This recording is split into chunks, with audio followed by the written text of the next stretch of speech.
그런즉 너희가 어떻게 행할지를 자세히 주의하여 지혜 없는 자 같이 하지 말고 오직 지혜 있는 자 같이 하여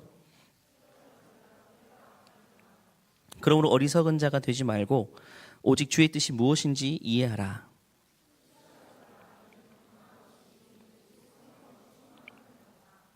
시와 찬송과 신령한 노래들로 서로 화답하며 너희의 마음으로 주께 노래하며 찬송 마지막 절은요 같이 읽겠습니다. 시와 찬송과 신령한 노래들 서로 화답하며 너희의 마음으로 주께 노래하며 찬송하며. 그렇죠? 우리가 교회에 나와 또 예배도 드리고 셀 모임도 하고 또 뭐 봉사도 하고 이 모든 걸 신앙생활이라고 하죠.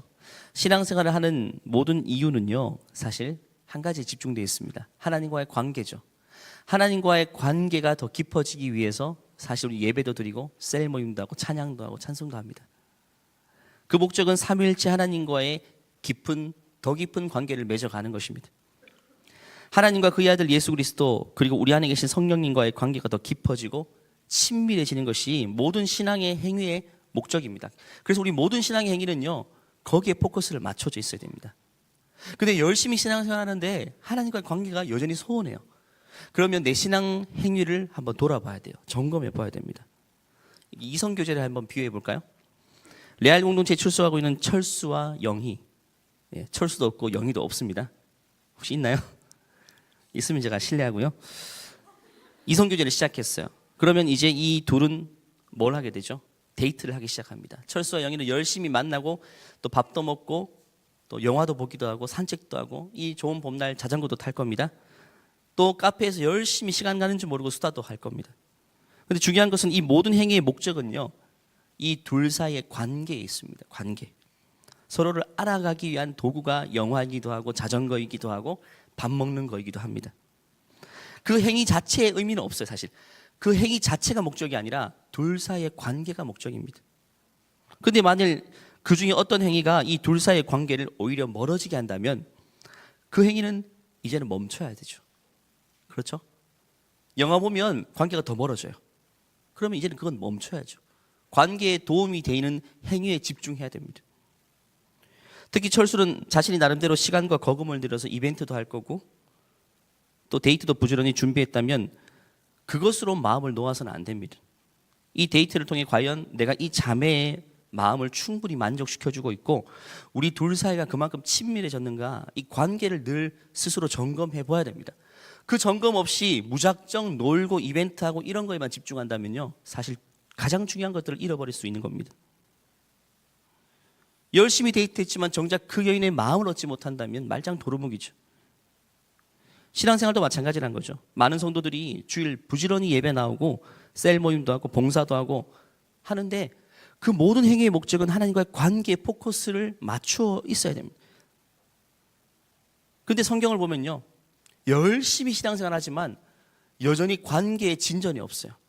저는 주위에 이런 사람들을 참 많이 보게 됩니다. 오랫동안 신앙생활을 했습니다. 앞장서 헌신도 합니다. 그런데 하나님과의 관계가 여전히 평행선입니다. 평행선. 어느 이상 가까워지지 못합니다. 그분들의 특징은요 보면요 하나님과의 관계를 가로막는 방해 요소에 딱 걸려있기 때문입니다. 방해 요소. 하나님과 우리 사이의 관계를 가까워지지 하기 못하는 멀어지게 만드는 몇 가지 방해 요소들이 있는데 그것에 딱 걸려있으면요 관계가 진전되지를 못합니다. 그래서 오늘부터 몇 주간 그 요소들 몇 가지 요소들을 살펴보고자 합니다. 그 중에 첫 번째로 다루고 싶은 내용이요 아주 민감한 소재입니다. 바로 음주입니다. 술. 아마 지금 이 순간 굉장히 당황스러운 분도 있을 겁니다. 술 마시지 말라고 할 거 뻔한데 뭐 이런 말들 맞죠? 근데 마음을 닫지 마십시오. 설교를 끝까지 듣고 한번 생각해 보시기 바랍니다. 결혼을 너무 빠르게 속단하지 말고요. 그리고 특히 이 말씀을 듣고 셀 모임을 통해서 여러분 생각을 마음껏 나누십시오. 사실 오늘 제가 정답을 이야기하겠지만 성경에서 말하는 바를 이야기하겠지만 여러분의 생각들이 다 정답일 수 있습니다. 그래서 오늘 셀 모임을 통해서 충분히 나눔하고 하기 바랍니다. 설교는요 설교자의 사견을 이야기하는 자리가 아닙니다. 제 의견을 이야기할 수 있지만 그것보다는요 하나님의 말씀을 전하는 자리이기 때문에 최대한 성경에서 말하는 바에 따라서 저는 그대로 이야기하고 싶어요. 절대로 누구를 정죄하거나 판단하는 건 아닙니다. 또 이 가운데에 예수님을 안 믿는 친구도 있죠. 아직 믿지 않는 친구. 저희 교회는 불신자라고 표현하지 않습니다. 미신자입니다. 아직 안 믿는 거죠. 아직 안 믿는 친구들 있다면요, 너무 여기 얽매이지 마십시오. 술은 끊고 나서 예수님 믿는 게 아닙니다. 예수님 믿고 나서부터의 과정이기 때문에 그냥 오늘 하나님 말씀이 말하는 바가 무엇인지 참고해서 들으시면 될 것 같아요. 여러분, 술 마신다고 각국의 이제 속담들 보면요, 술에 대해서 좋은 평가, 나쁜 평가들이 다 있는데, 술 마신다고 천국 못 가는 건 아니지만 술 마시면 남들보다 조금 일찍 간다라는 말이 있죠. 천국 못 가는 거 아닙니다. 근데 술 마시면 남들보다 조금 빨리 갈 수 있어요. 오히려 좋나요? 그러면 좋은 점인가요? 이게 술의 좋은 점을 말하는 건지 나쁜 점을 말하는 건지 모르겠어요. 또 바다에 빠져 죽은 사람보다 술에 빠져 죽은 사람이 더 많다. 이거는 이제 농담이 아니라 진짜입니다, 여러분. 한 해에 물에 빠져 죽는 사람보다 술에 빠져 죽는 사람이 훨씬 많아요. 훨씬 많아요. 술에 대한 제 사견을 먼저 잠깐 이야기하자면요, 저는 술은 무조건적으로 입에 대지 않는 게 좋다고 생각해요. 왜냐하면 저는 음주로 인한 피해자이기 때문입니다. 피해자입니다. 어릴 적부터 술로 인해 생겨나는 가정에서의 갈등과 문제, 또 사회적인 문제들을 제가 많이 목격했고 직접 피해자이기도 합니다. 그것에 피해를 입은 적이 많기 때문에 저는 술은 무조건적으로 안 마시는 게 제일 깔끔하고 좋다고 생각합니다. 이건 제 사견입니다. 제 사견. 맞죠? 물론 저와 같이 생각을 가진 청년도 있을 것이고 그렇지 않은 청년들도 있을 것입니다. 제가 질문을 먼저 한번 드려보겠습니다. 기독교인들에게 이제 설문을 합니다. 주제는 크리스찬이 술을 마셔도 됩니까? 라는 질문입니다. 크리스찬이 술을 마셔도 됩니까? 여기 다 대부분 크리스찬이니까 여러분에게 질문한다면 어떻게 대답하고 싶습니까? 지금 이제 손을 들어서 표하고 싶은데, 네. 여러분 생각 어떠세요? 몇 퍼센트 정도가 술에 대해서 허용적이라고 생각하십니까? 저는 깜짝 놀랐습니다. 이게 작년 어른층은요 아마 좀 보수적인 쪽에 있어요. 술을 마시면 안 된다. 근데 청년들의 생각은 깜짝 놀랐어요. 20%만이 술을 마시면 안 된다라는 생각을 가지고 있어요.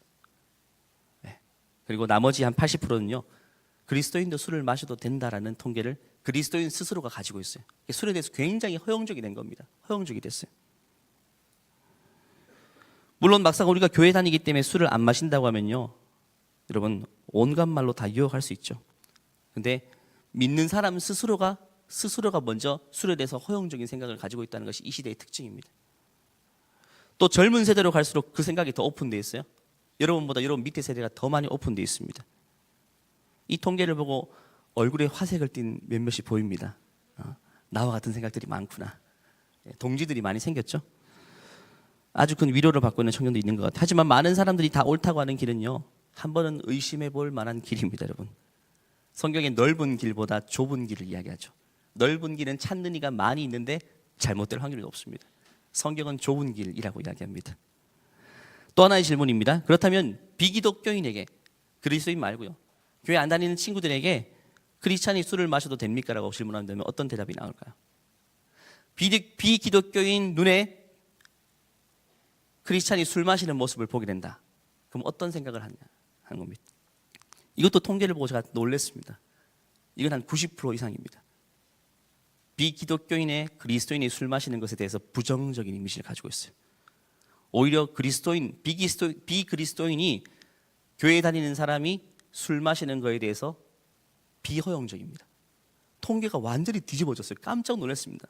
저는 예수님 믿는 사람들이 오히려 술 마시면 안 된다라고 할 줄 알았는데, 안 믿는 사람이 그리스도인들은 술 마시면 안 돼라고 90%가 이야기하고, 믿는 사람이 우리는 술 마셔도 돼라고 80%가 이야기하고 있어요.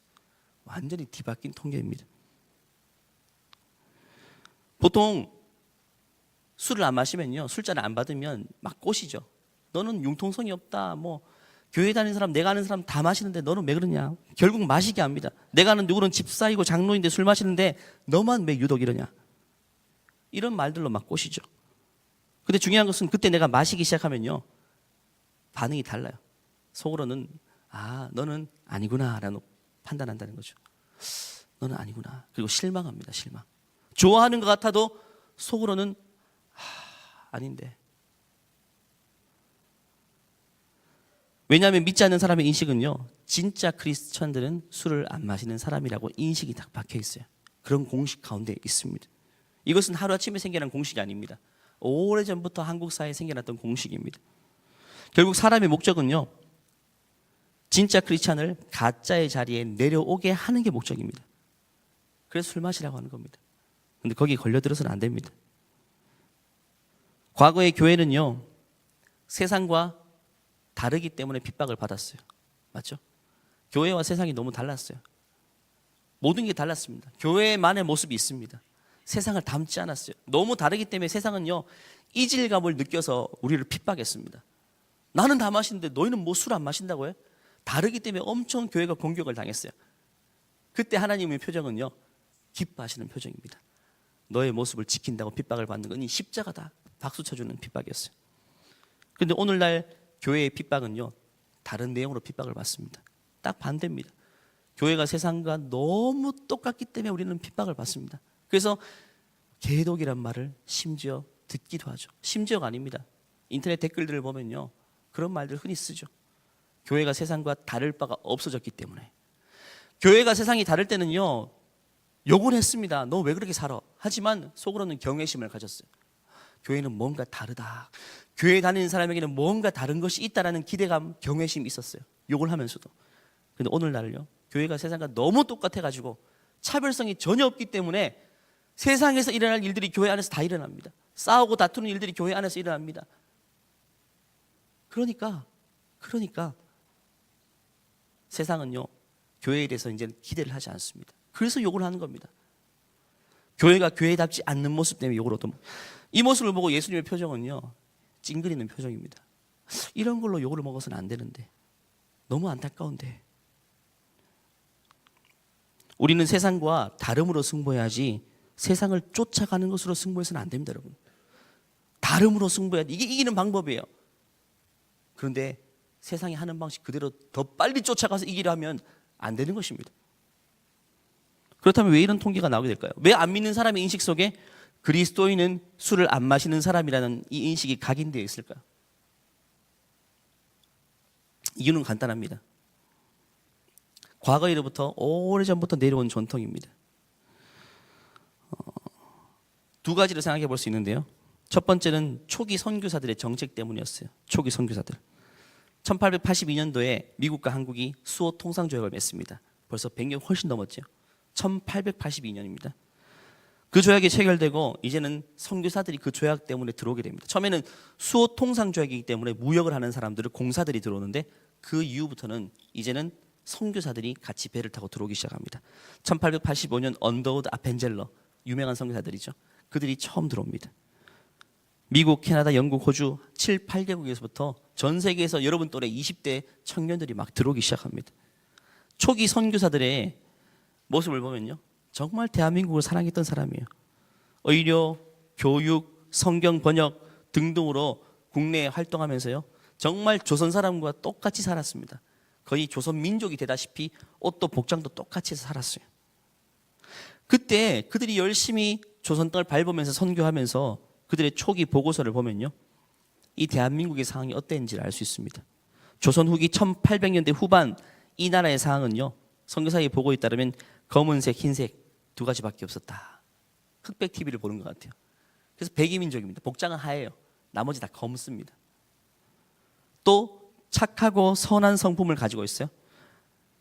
하지만 가부장적인 유교 문화에 인해서 가정들이 많이 파괴되어 있다. 남성들이 여성 위에 심하게 군림하고 남녀 차별이 너무너무 심해서 그 요인으로 인해서 가정이 깨어져 있다. 그리고 그 문제의 핵심은 뭐냐면요, 남성들이 음주라고 이야기합니다. 남성들이 음주. 술을 그렇게 많이 마셨다고 합니다. 이게 크게 놀라는 사이즈가 두 개 있는데요. 첫 번째는 밥그릇 사이즈 보고 놀랐다고 선생님들이. 밥그릇을요, 지금 우리 밥공기 아닙니다. 옛날 박물관 가보십시오. 밥공기가 지금 국그릇 이상입니다. 반찬 없이 밥만, 흰 쌀밥만 그렇게 많이 먹었대요. 그리고 또 하나 놀란 게 술그릇이에요. 술잔이 대접에다 먹는다는 거죠. 서양 선교사들은 이게 뭐 포도주 맞아요. 이런 잔이지만 그런 사이즈가 아니라 술잔이 어마어마하다는. 또 하나의 특징은요, 근면하게 노동하지만 이 농번기가 끝나면 이제는 농사 안 짓는 데가 절반이잖아요. 술과 도박의 모든 가산을 탕진한다. 거의 예외가 없이 조선의 모든 땅이. 남성들이 대낮부터 술에 취해 가정을 돌보지 않고 거리에 쓰러져 있습니다. 심심치 않게 보게 됩니다. 선교사들이 이 모습을 늘 봤기 때문에 이 이질감을 느끼는 거예요. 자기 나라에서 술을 이렇게 마시는 사람들이 없거든요. 자기 나라는요 술을 다 품위 있게 마셔요. 그런데 이 조선 땅의 술은 사람을 잡고 가정을 파괴하고 완전히 영혼을 피폐하게 가산을 탕진하게 만드는 이게 악의 뿌리가 되어 있는 겁니다. 가정이 다 깨져 있어요. 술 마시고 아내들을 때리고 여성들을 착취하고 성적으로 타락하고 이 모습들이 말도 못하게 일부가 아니라 아주 전반적인 현실, 양반과 상민 할 것 없이 보편적으로 일어나는 일들. 이런 이날의 현실을 보게 된 서양 선교사들은요 여러 번 전체가 모여서 회의를 거칩니다. 왜냐하면 이 구한말 조선 땅에 들어온 서양 선교사들은요 굉장히 유능한 사람들이었고 이 나라를 지극히 사랑했던 사람이에요. 그들은요 생을 조선에 바쳤고 자기 자녀들도 조선에 오게 만들어서 또 여기 생을 바치게 만들었던 사람이에요. 죽고 나서도 자기 고국이 아니라 이 조선 땅에 묻히길 원했던 사람. 그래서 그들은요 양화진, 우리 합정에 보면 양화진이 있죠. 홍대 근처에 보면 양화진 가면요 선교사들이 묘소들이 굉장히 많이 있습니다. 결국 죽어서 이 땅에 묻히게 된 선교사들입니다. 그 정도로 조선 땅을 사랑했던 사람이에요. 그들은 이 나라를 사랑하기 때문에요 예수님을 전하는 것뿐만 아니라 이 나라에 있는 부조리와 어두움들, 시대적인 어두움들을 함께 몰아내기를 원했던 것입니다. 그래서 그들은 복음과 더불어서 이 시대의 몇 가지 문제를 굉장히 깊이 있게 다루었어요. 여러분이 어떤 나라에 갔어요? 선교하러 갔습니다.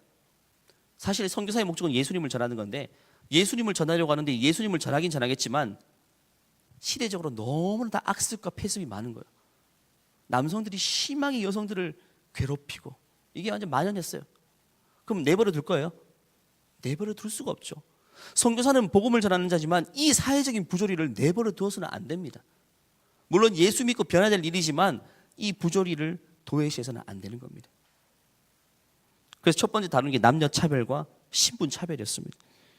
그리스도인이 되면 이제 교회에 나오기 시작하면요 교회 안에서부터 이 신분 차별을 없애야 된다라고 해서 남녀가 같이 앉게, 이게 말도 안 되는 거죠. 남녀 칠세 부동성, 이거는 굉장히 이게 마음에 깊이 뿌리 박혀 있는 가치관이었어요. 겸상을 못 합니다. 같은 상에서 밥도 안 먹습니다. 같은 식구가. 그런데 교회는 절대 이런 일이 있을 수 없다. 처음에는 장막을 치고 예배드렸지만 이제는 장막마저 없어졌습니다. 남녀가 같이 연령이 다 초월해서 한 마당에 앉아가지고 예배를 드리게 된 겁니다. 세상이 깜짝 놀랐죠. 이런 일이 조선 땅에 가능한 일이냐. 두 번째는요 술 취함과 방탕함을 다루었어요. 선교사들이 술 취함과 방탕함. 술로 지출되는 돈만 절약해도 온 식구가 다 배부르게 먹고 살 수 있지만 이 술 담배로 인해서 지출되는 돈으로 인해 많은 가정이 빚지고 살고 있어요. 빚지고 고생하며 살고 있는 장면을 보게 됩니다. 소비를 줄여서 저축할 생각을 전혀 하지 않고 버는 대로 술로 탕진해서 다 그냥 털어버리는 거예요. 저축이란 개념 자체가 없습니다. 이 모습을 보면서 초기 선교사들은요 너희들 교회에 나오면 술부터 끊으라고 이야기했던 겁니다. 교회에 나오면 술부터 끊어, 담배부터 끊어. 이것을 서약하고 가는 겁니다. 이 역사적인 배경으로부터 그리스도인은 술을 마시지 않는 사람이라고 이제 이 나라 안에서 거의 전반적인 이제 인식들이 생겨나기 시작한 겁니다. 그때 특별히 1987년 12월 29일자 대한그리스도인 회보에 실린 기사입니다. 이게 굉장히 고어인데 여러분 알아들을 수 있을 거예요. 제가 읽어볼게요. 술은 바른 생애로 수고하여 모든 재물을 빼앗으며 거린과 죄인을 만들고 집을 망하게 하며 협잡과 뇌물과 사사로운 정을 성행케 하며 사물을 그르치고 국체를 남용하며 부세를 무겁게 하고 유익한 일에 쓸 돈을 여러 백만금씩 해로운 일에 허비하여 항상 궁색하게 하니, 궁색이네요. 만일 술에 없애는 재물을 일용지물에 쓰면 산업공상이다 흥왕하고 돈 없어 어지러워하는 괴로움이 구름같이 흩어질지니 경제상으로나 도덕상으로 보면 술은 없이 할 물건이오늘 오늘까지 그대로 두니 괴이하도다. 이런 기사가 크리스찬 회보에 1887년도입니다. 그때 실린 글입니다. 조선 땅의 현실이죠. 조선 땅의 현실. 교회에 나와 예수 믿고 신앙생활하면요 이제는 자신을 절제할 줄도 알아야 되고 가정을 책임감을 가지고 돌아볼 줄도 알아야 되고 자기뿐만 아니라 이 사회의 건강한 일원으로 설 수도 있어야 되는데 그러기 위해 선교사들은요 예수와 더불어 술에 대한 절제를 끊임없이 가르쳤던 겁니다. 그들의 선택은 굉장히 옳았어요, 여러분. 결국 그들의 선택으로 인해서요 사회가 굉장히 많이 변했습니다, 여러분. 선교사들의 정책 덕분에 그리스도인들의 삶이 굉장히 많이 변했습니다. 인식이 달라졌어요. 그리스도인의 삶이 바뀌자 이 사회가 전반적으로 달라지기 시작했습니다. 그리스도인은 그때까지만 숫자라는 소수였어요. 하지만 그들의 변화가 세상의 변화로 이어졌습니다. 세상이 그들을 주목하기 시작했어요. 교회가 먼저 남녀차별, 신분차별을 없애기 시작하니까 사회가 그에 발맞추어서 그 인식이 따라오기 시작하는 겁니다. 놀랍죠, 여러분? 교인들이 스스로 교회 다니더니 이 친구는 절제하고 술을 줄이고 그걸 막 저축해서 집안이 살아나고 술을 끊고 이제는 농번기에도 가정을 돌보고 자녀를 돌보고 화목한 가정을 이루니까 이 사회적으로 굉장히 많은 사람들이 충격을 받는 거죠.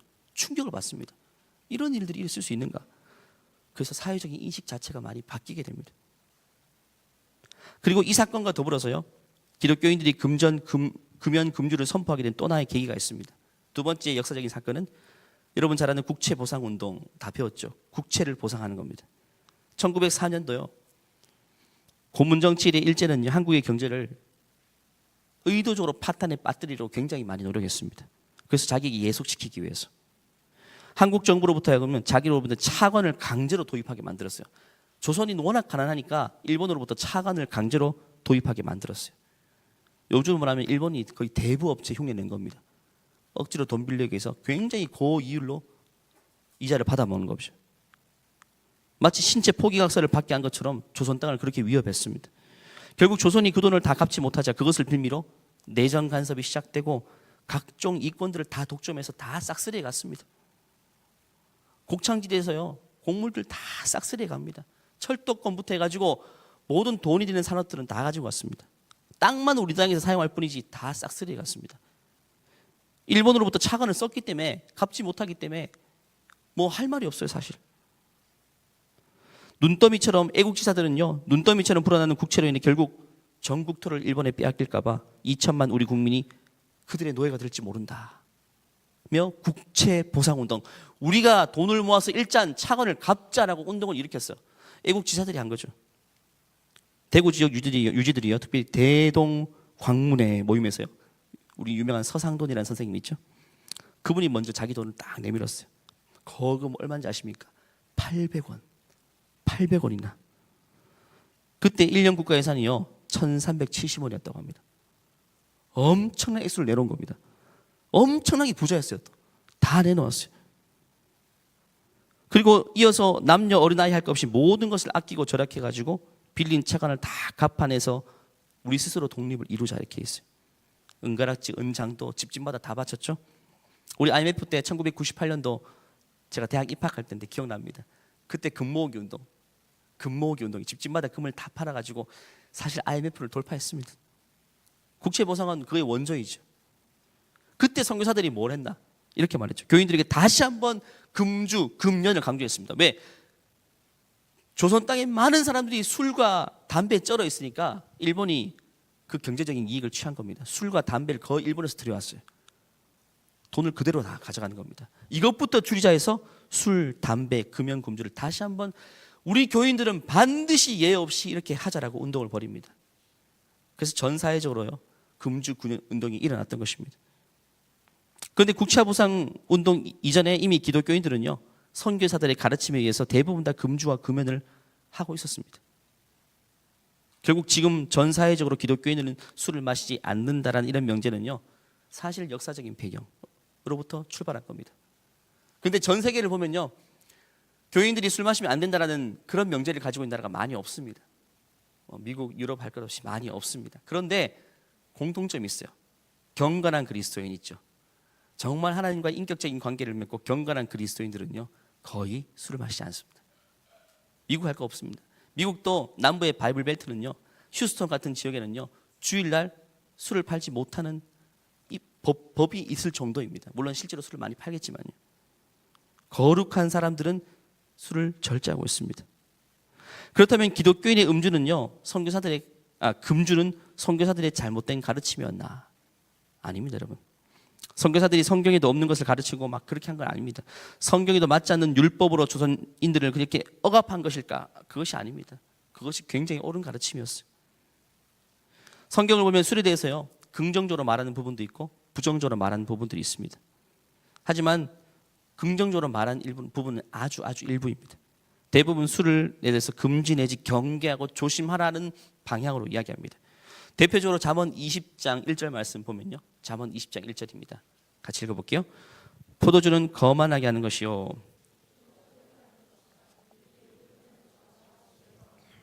그렇죠?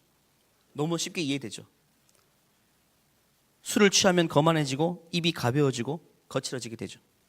술에 취하지 않고 맨정신일 때는요, 마음에 있는 것들을 이성이라는 기제를 통해 한번 거르고 입 밖으로 나간 겁니다. 음식물 쓰레기를 통해 한번 거르는 겁니다. 마음에 아무리 오염된 생각이 있을지라도 이성으로 걸러서 이야기하니까 그렇게 뭐 직설적인 이야기가 나오지 않습니다. 근데 술이 들어가 그러면 이성이 마비돼요. 그러면 걸음장치 없이 마음에 있는 것들이 그대로 나옵니다. 그대로. 독설이 나오고 상처 주는 말들이 나오는 겁니다. 물론 솔직한 말이겠죠, 그게. 솔직한 말이 다 좋은 건 아니겠죠. 마음에 있는 생각을 다 말로 표현하지 않습니다. 근데 술에 취하면 이게 다 가능하다는 겁니다. 거기서 더 취해버리면요, 심지어 마음에 없는 말까지 하게 됩니다. 내면 깊숙이 잠재되는 쓴뿌리까지 이제는 술이 깊이 취하면 그것마저도 마치 깊이 있는 오물까지도 다 끌어올려서 막 나오게 되는 겁니다. 이게 술 취하면 오바이트 하는 것처럼 속에 있는 거 다 개어내는 것처럼 술 취하면요, 마음에 깊이 있는 은밀한 쓴뿌리와 상처까지 다 그게 막 다 독이 되어서 나옵니다. 근데 말하고 나면 개운하다고 하긴 하겠지만 사실 그 말들로 인해 상처받고 깨어지는 관계들이 얼마나 많습니까? 그 잠언 23장은요, 비슷한 말이지만 이렇게 말합니다. 20장 21절, 20절, 21절 두 절 말씀인데요, 같이 한번 읽어볼까요? 시작. 술을 즐겨하는 자들과 더불어 사귀지 말라. 술 취하고 음식을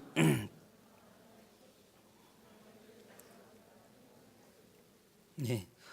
여러분 좀 충격적인 말이죠. 술 취하고 음식을 탐하는 자, 이게 동등한 위치에 있어요. 깜짝 놀랐습니다. 술 취하는 것만큼이나 음식을 탐하는 것도 좋은 게 아닙니다. 그러니까 음식을 탐한다는 것은 먹는 건 다 먹을 수 있지만 늘 먹는 생각, 사실 거의 먹기 위해 살다시피 하는 사람 요즘 많아요. 그냥 시간 있으면 무조건 부르고 맛집이에요. 오늘 먹을까, 내일 뭘 먹을까. 이거 탐하는 것은요, 사실 성경에서는 술 취함이나 만큼 높은 비중으로 다루고 있다는 사실을 기억해야 됩니다.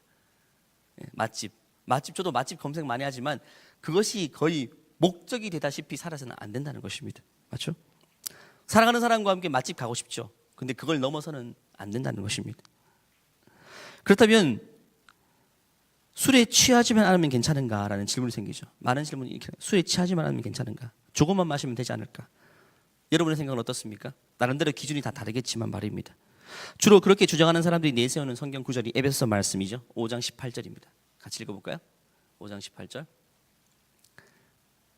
같이 읽어보겠습니다. 5장 18절입니다. 시작. 술 취하지 말라. 오직 성령으로 충만함을 받으라. 밑에 건 알고 됩니다. 술 취하지 말라 그러죠. 술 취하지 말라. 이는 방탕한 것이니 오직 성령으로 충만을 받으라. 술 취하지 말라라는 명령어죠. 그래서 술 취하면 안 되는구나. 그러면 술 마시는 것은 상관없구나라고 충분히 그렇게 이해할 수도 있는데, 사실 여러분 말은 항상 그 문맥이 중요합니다. 앞뒤 문맥, 맥락이 굉장히 중요합니다. 근데 그 말은 아닙니다. 이 한 문장을 보면요, 다시 한번 띄워줄 수 있나요? 다시 한번 띄워주실래요? 술과 성령은요 어울릴 것 같지 않은 단어인데 한 문장에 두 단어를 같이 담고 있죠. 술 취한다, 성령으로 충만한다. 술 취함, 성령 충만을 같이 다루고 있어요. 대조로 다루고 있어요. 근데 술에 취한다는 말과 성령으로 충만한 만다, 취한다, 충만, 이 말이 똑같은 단어입니다. 헬라어로. 똑같은 의미의 단어예요. 이것은 뭐냐면요, 지배당한다, 컨트롤 당한다, 이런 말이에요. 지배당한다. 결국 술에 지배당하지 말고 성령으로 지배를 당하라, 이런 의미입니다. 컨트롤. 여러분 로이드 존스라는 그 의사 출신의 신학자가 있습니다. 그의 책을 보면 이렇게 말하는, 술 취함에 대해서 이렇게 말합니다. 알코올이 우리 몸에 들어가면요, 우리에게 많은 데미지를 주는데 첫 번째 큰 데미지는요, 이 중추신경입니다. 중추신경에 데미지를 주게 됩니다. 이 중추신경은 우리 몸의 CPU입니다. 컨트롤 타워입니다. 이 모든 것이 컨트롤합니다. 알코올이 소량이라도 우리 몸에 들어가면요, 이 중추신경에 영향을 줍니다. 그러면요, 그것을 점점 컨트롤하고 관할하는 역할을 감당합니다. 내 이성이 그걸 컨트롤해야 되는데 이제는 알코올의 성분이 들어와서 그것이 내 컨트롤하는 지분들을 조금씩 갉아먹는 거죠. 소량도 마찬가지입니다. 그래서 오늘 에베소서에서요, 술 취하지 말라고 하는 말은요, 술에 지배당하지 말라는 말. 지배당하지 말라. 대신 성령의 지배를 당하고 성령으로 컨트롤을 당하라. 술 취하지 말라는 말은요, 술은 취할 때까지 마시지 말고 절제하라, 이런 의미에서 요 구절이 있는 것이 아니라 알코올에게 너의 주도권을 내주지 말라는 말이에요. 알코올에게 너의 주도권을 내주지 말라. 하나님의 영이신 성령에게 너의 인생을 주도권을 내주지, 절대 알코올 같은 그런 물질에 너의 인생의 주도권을 내주지 말라. 컨트롤 타워를 조금도 내주지 말라는 겁니다. 우리의 주인이 하나님이신데 주인이신 그분 외에는 다른 주인이 너희를 지배하고 영향을 주게 하지 말라는 겁니다. 그게 알코올이 될 수 있다는 거죠. 알코올은 양에 관계없이 조금이라도 우리 몸에 들어가면 중추신경에 강력한 영향을 줍니다. 더 많이 마실수록 더 많이 영향을 주게 되는 거죠. 사실 알코올이 더 많이 들어갈수록 자기 주도권이 점점 없어져요. 사실 아웃 오브 컨트롤 되는 겁니다. 내가 스스로 컨트롤을 못합니다. 나 자신을. 자기가 자신을 컨트롤하는 것이 아니라 이 술의 성분 알코올이 자신을 컨트롤하죠. 처음에는 사람이 술을 마시지만 마지막에 어떻게 됩니까? 점점 술이 사람을 마신다는 표현이 있죠. 그렇게 돼요. 술이 사람을 마시는 것처럼 됩니다. 지배당합니다. 이성이 마음이 되고 알코올이 나를 지배하고 다스립니다. 술기운이 나를 이끌어가는 겁니다. 그리스도인의 인생은요, 절대로 다른 것에 주도권을 내줄 수, 알코올뿐만 아니라 다른 것도 마찬가지입니다. 알코올뿐만 아니라 다른 것도 우리의 주도권을 탐하지 못하게 우리는 성령에게만 우리의 주도권을 내줘야 됩니다. 아까 말했던 식탐 있죠. 음식을 탐하는 것도 우리의 중추신경, 식탐이 우리 중추신경을 지배하고 있는 사람도 있죠. 온갖 것이 다 먹는 것, 음식. 그것도 안 된다는 겁니다. 술도 안 된다는 거죠. 술도 안 된다는 겁니다. 그런데 성경이 술에 대해서 긍정적으로 언급한 부분도 사실 있습니다. 그것도 다뤄야 되겠죠. 신약에 예수님이 물로 포도주를 만드셨죠.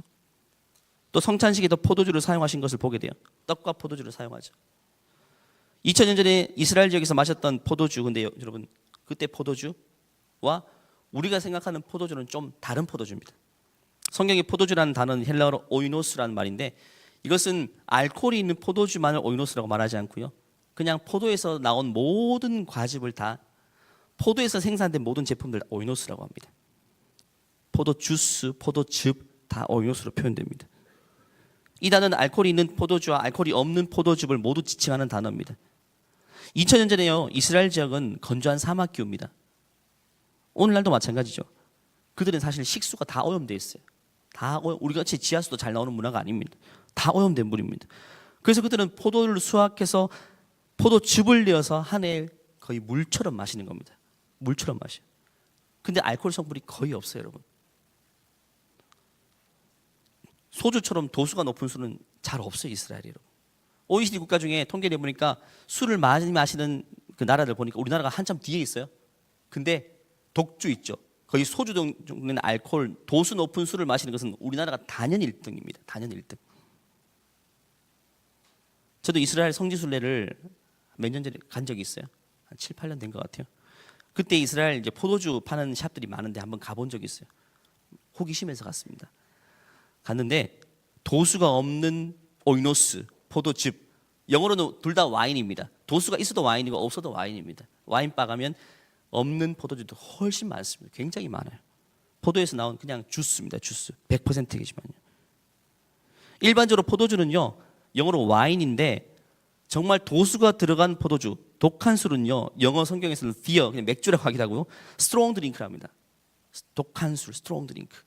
성경에서 포도주와 독주는 구별해서 사용합니다. 포도주라고 할 때는 사실 도수가 없는 술을 말해요. 포도즙에 가깝습니다. 근데 독주라고 따로 다른 단어를 써서 표현합니다. 스트롱 드링크입니다. 독한 술이죠. 성경에 독한 술은 아예 엄금하고 있어요. 아예 제한적으로 사용합니다. 소주 같은 뭐 맥주는 잘 모르겠습니다. 맥주 도수가 얼마인지 잘 모르겠네요. 그 사도 바울도 디모데에게 포도주를 마시라는 신약 성경의 내용이 있습니다. 자기 제자 디모데에게 너 포도주 좀 마시라는 대목이 있습니다. 디모데전서 말씀 보면요, 5장 23절입니다. 디모데전서 같이 읽어볼게요. 디모데여, 이제부터는 물만 마시지 말고 포도주도 약간 마시도록 하십시오.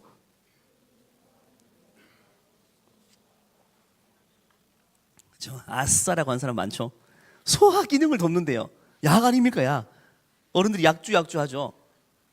근데 그것은 아주 도수가 미약해야지 그게 약이 될 수 있는 거예요. 오늘날처럼 우리가 흔히 마시는 맥주, 소주는요, 약이 되는 게 아니라 독이 되는 술들입니다. 독이 되는 술들이에요. 제가 여러분 정죄하는 태도로 설교하고 있지 않죠? 정죄당하는 느낌 아니죠? 괜찮습니다. 제가 이번 주 디모데 이야기 계속하면요, 디모데에게 와인을 좀 마셔라, 이 말은 뭐냐면요, 디모데는요 아주 보수적인 신앙이었어요. 포도로부터 나오는 이게 도수가 있을 수 있으니까 아예 그걸 마시지 않았던 거예요. 오염된 물만, 순수 물만 마셨어요. 그러니까 오염된 물만 마시지 말고 포도즙, 유대인들이 대부분 다 마시는 그 포도즙도 좀 마셔라, 이런 의미로 이야기한 겁니다. 제가 이번 주 많은 청년들과 술에 대한 이야기를 나눴어요. 많이 놀랬기도 하고 감동도 많이 받았습니다. 한 친구의 말이 참 제게 큰 감동이 되었어요. 그 친구는 술을 과거에 즐겨 마셨던 친구입니다. 또 맥주 맛을 아는 친구, 맥주 맛을 안대요. 한여름 그 더운 날 시원한 맥주가 주는 그 청량감을 아는 친구, 술 맛을 알죠. 그러면 끊기 힘들거든요. 정말 술 맛을 알면 끊기 힘듭니다. 그 분위기가 좋아서 마시는 사람은 끊기 쉽지만 술 맛을 아는 사람은 끊기 힘들죠. 근데 그 친구가 과거에는 술을 즐겨 마셨지만 어떤 수련의 이유로 술을 안 마시게 되었다고 합니다. 지금까지 말입니다. 그 이유가 감동적이었어요. 그 이유는 뭐냐면요, 자신은 전도하기 위해 술을 안 마신다고 합니다. 전도하기 위해서. 친구들 대부분 예수님 안 믿으니까 주위의 친구들이 내가 교회 다니는 줄 아는데 내가 계속해서 술 마시는 모습 보여준다면 나중에 내가 이 친구들이 어떻게 교회 가자고 할 수 있느냐. 사실 주위에 안 믿는 친구들이 자기가 술 마시는 거 원치 않는데요. 너는 안 마셨으면 좋겠다. 좋은 친구들이죠.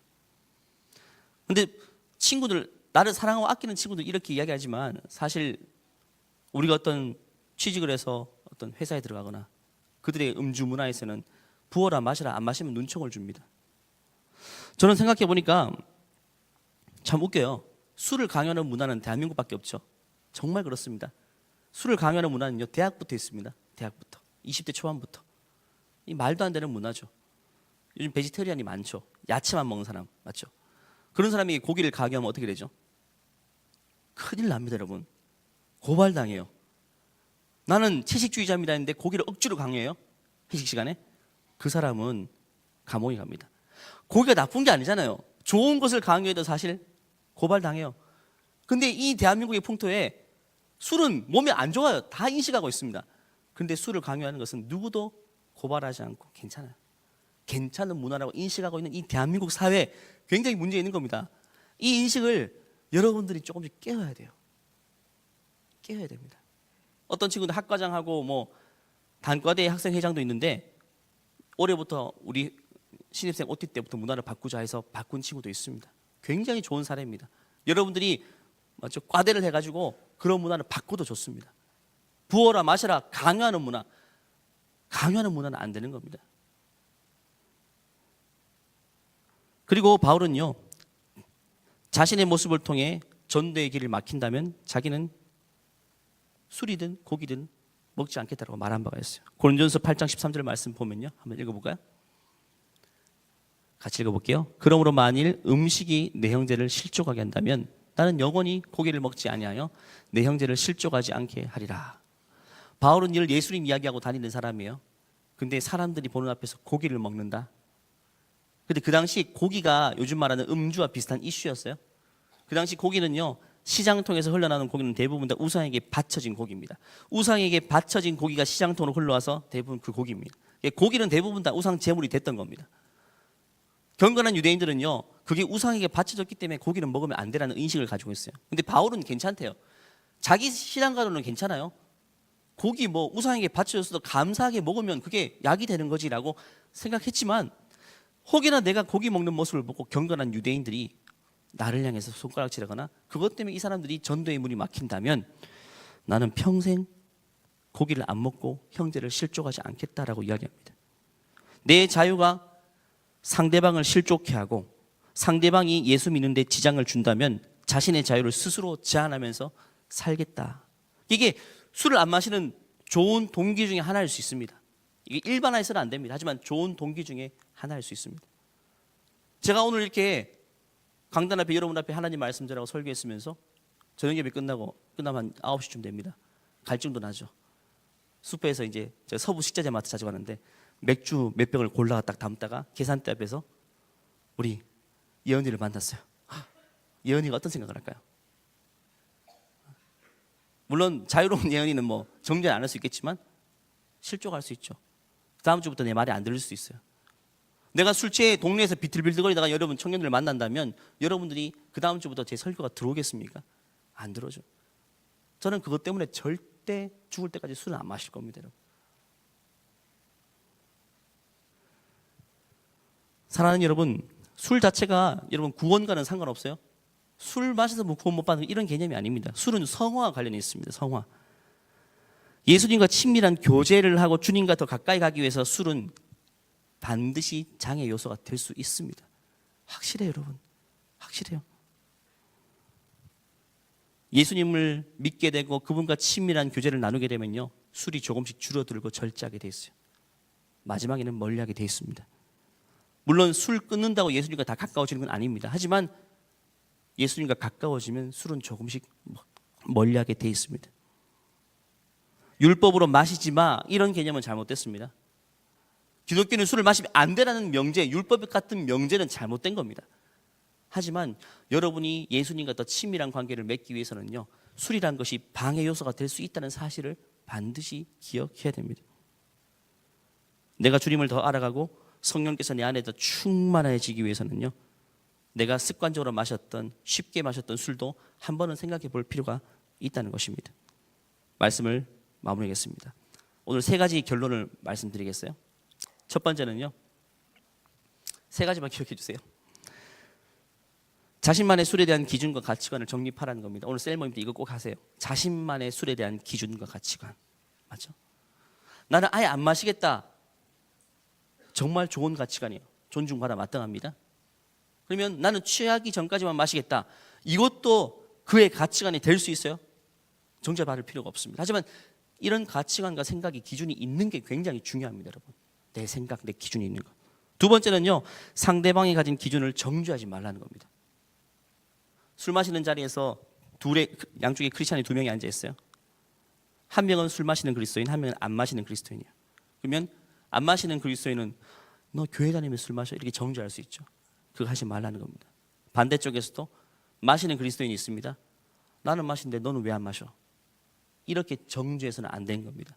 상대방의 기준과 자기의 가치관을 존중해 주라는 것입니다. 세 번째, 마지막입니다. 교회 안에서 음주는 절대로 허용되어서는 안 됩니다. 교회 안에서의 음주, 지체들끼리 마시는 술, 그것이 많은 사람들에게 나쁜 영향, 실족할 수 있어요. 믿음이 연약한 친구들이 있습니다. 그런 친구들을 위해서라도 교회 안에서의 음주들은 뭐 셀 모임 하다가 뭐 아우팅 가가지고 맥주 몇 개 사고 이래다 걸리지 말라는 겁니다. 그게 여러분 가벼운 마음으로 선의를 베풀 수 있어요. 내 돈 들여서 비싼 맥주 사갈 수 있지만 그것이 셀 원들 가운데 이제 믿음으로 들어오려는 이제 어린 친구들에게는 충격이 될 수 있어요. 다 사례가 있기 때문에 이야기하는 겁니다, 여러분. 절대 그러지 말라는 겁니다. 절대 이제는 허용적이 돼서는 안 돼요. 맞죠? 공동체 안에서만큼 여러분은 이 룰을 지켜줬으면 좋겠습니다. 그리고 여러분 오늘 셀 모임을 통해서 여러분의 생각을 충분히 나누세요. 제 생각만 또 하나님 말씀을 들었으니까 그것을 바탕으로 여러분의 생각을 충분히 나누는 그런 풍성한 시간 됐으면 좋겠습니다. 제일 중요한 결론입니다. 술이 하나님과 여러분 사이의 관계에 절대로 방해가 되지 않게 되기를 바랍니다. 치명적인 방해가 된다면 제가 했으면 좋겠어요. 방해가 된다면 그게 너무 서글픈 것입니다. 예, 술에 대한 질문들이 굉장히 많죠. 맞죠? 하지만 다음 기회에 또 이 부분을 다루도록 하겠습니다. 또 술과 함께 담배도 다루어 달라는 청년들이 있는데 담배는 뭐 언급할 가치가 없어요. 아무것도 다루기 싫어요. 왜냐하면 그거는 그냥 말할 필요가 없어요. 그거는. 왜냐하면 그 몸에 나쁜 걸 왜 해요? 맞죠? 그렇다고 지금 담배 피는 친구를 정죄하는 건 절대 아닙니다. 정죄하지 않습니다. 절대 여러분 정죄하지 마세요. 기다려주는 겁니다. 맞죠? 그래서 담배는 말할 것도 없다. 자, 그리고 하지만 담배 피는 친구들을 정죄하지 말라라는 것입니다. 기도하고 마치겠습니다. 하나님 아버지, 주님과 더 가까운 관계를 맺어가기 위해서 우리가 많이 노력하지만 하나님, 어떠한 것도 하나님과 나 사이의 관계를 방해하지 않도록, 그것이 장애물이 있다면 다 제거할 수 있도록 은혜를 베풀어 주시옵소서. 성령께서 우리 마음에 감동하시고 하나님, 술이 하나님과의 관계에 치명적인 방해가 되고 있다면, 그것이 나에게 가장 큰 죄책감이 되고 있다면 하나님, 과감하게 결단하게 하시고, 또 공동체 안에서 술 마시는 것 하나님, 우리가 스스로 절제하고 자제하게 하시고, 특별히 내가 술 마시는 것을 통해서 또 다른 영혼이 실족해 한다면 나도 바울과 같은 결단을 할 수 있도록 은혜를 베풀어 주시옵소서. 하나님, 술뿐만 아니라 탐심도 마찬가지고 식탐도 마찬가지입니다. 하나님, 이것이 내 생각을 컨트롤하지 못하도록 오직 성령께만 이 자리를 내어드릴 수 있도록 우리 모두가 성령 충만한 사람 될 수 있도록 은혜를 베풀어 주시옵소서. 하나님께서 우리를 통해 하실 놀랍고 위대한 일을 기대하며 거룩하신 예수님의 이름으로 기도합니다. 아멘. 이제는 우리 주 예수 그리스도의 은혜와 하나님의 무한하신 사랑과 성령 하나님이 우리 안에서 우리를 감동하시고 역사하심이, 이제는 그 어떤 것도 나를 지배하도록 내버려 두지 않고 오직 성령으로만 충만한 받기를 소원하는 모든 죄의 자녀를 머리 위에 이제로부터 영원토록 함께 하시기를 축원하옵나이다. 아멘.